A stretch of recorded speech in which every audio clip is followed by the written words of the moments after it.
Get ready with me while I tell you guys how I gave my life to Christ.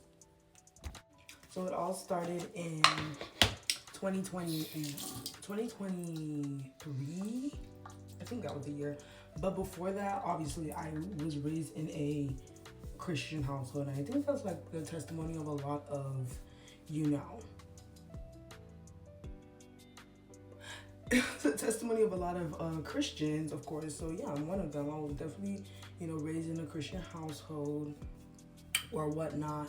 And so I was also raised in an African household. And this African household is very, I don't want to say they're strict, but my parents, obviously they're parenting for the first time. They're trying to navigate life. And so, yeah, they did say no to a lot of things, me going out late, things like that. But that's just being a good parent, I guess.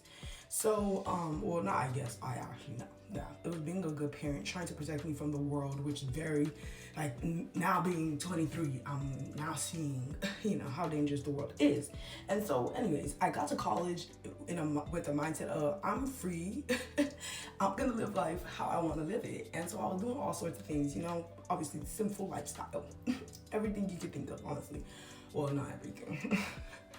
Not everything, but anyways, so yeah, and I did this for a while until I experienced, I don't want to say heartbreak because I feel like heartbreak is a little bit much, but anyways, because I was in a relationship with this guy. I wasn't really in a relationship because the person did not believe I was in a relationship with him. I believed I was in a relationship with him in my own head, and so which is quite embarrassing admitting it, but it's just the truth. Like, this person did not think we were together, but of course I thought we were together. And so that's what happened. And eventually, we stopped talking, which really, took a toll on me. Like, I was really depressed, as some might say.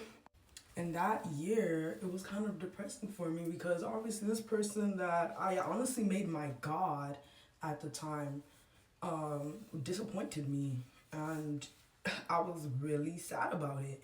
And so after that whole thing, I ended up at the end of the year, like that was around August that happened, because it was like yeah, so at the end of the year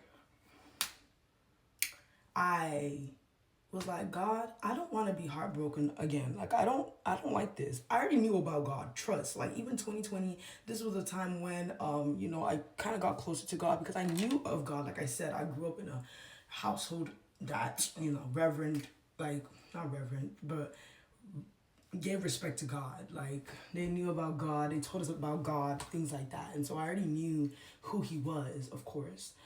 So, after this breakup, I was like,